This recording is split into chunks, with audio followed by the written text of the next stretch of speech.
Halo parents, kembali di channel Generasi Sehat. Pada sesi kali ini, saya akan membahas tentang penanganan kejang demam pada anak. Simak video ini sampai habis ya.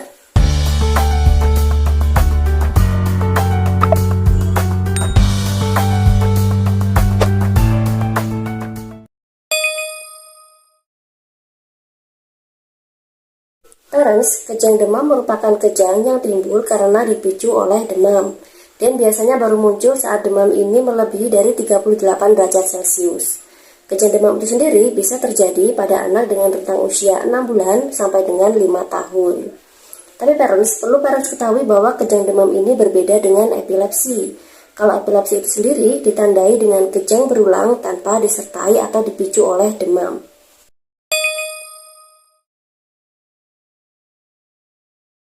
Bagaimana kondisi anak yang mengalami kejang demam?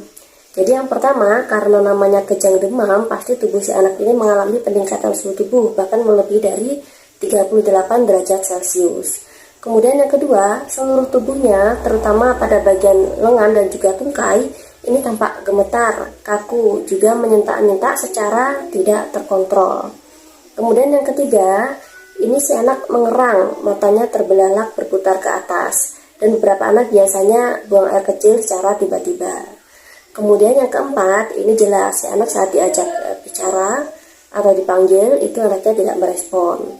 Yang kelima, parents, ini beberapa anak biasanya mengalami pingsan atau kehilangan kesadaran setelah kejang.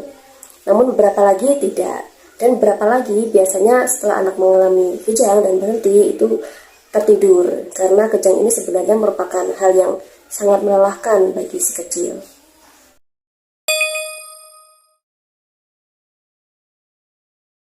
Sampai saat ini belum diketahui secara pasti apa penyebab kejang demam. Namun parents diyakini bahwa peningkatan suhu tubuh yang tinggi ini dapat memicu neuron menjadi lebih aktif sehingga dapat memicu terjadinya kejang. Lalu siapa saja yang berisiko mengalami kejang demam?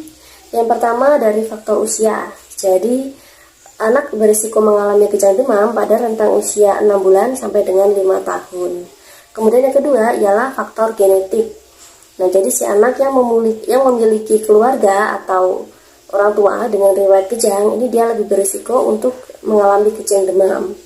Kemudian yang ketiga ialah demam yang tinggi. Jadi parents, semakin tinggi suhu tubuh si anak, ini semakin berisiko untuk mengalami kejang.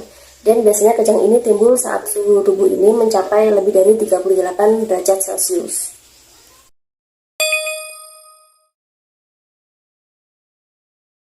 Yang bisa parents lakukan saat anak mengalami kejang demam, yang pertama usahakan jangan panik.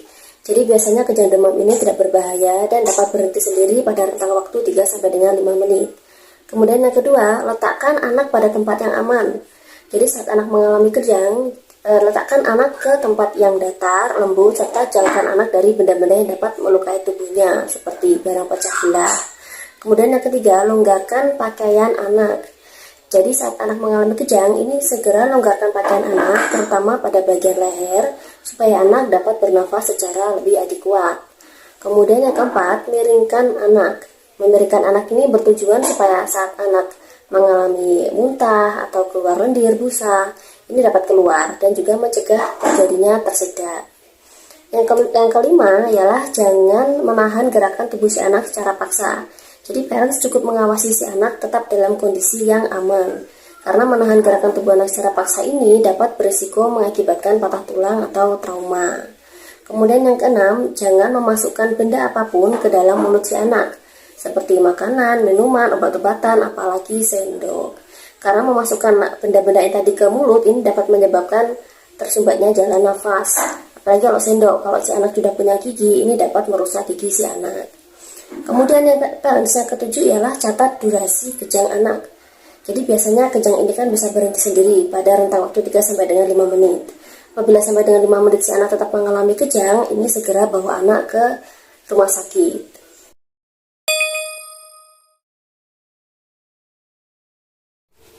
Kapan parents harus membawa anak ke rumah sakit? Jadi yang pertama, apabila anak mengalami kejang untuk pertama kalinya.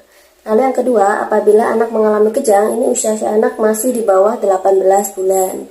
Lalu yang ketiga, apabila anak kejang disertai dengan susah bernafas. Ini harus segera dibawa ke rumah sakit. Lalu yang keempat, anak masih kejang lebih dari 5 menit. Nah, ini harus segera dibawa ke rumah sakit. Lalu yang kelima, anak tetap kejang meskipun telah diberi obat pereda kejang.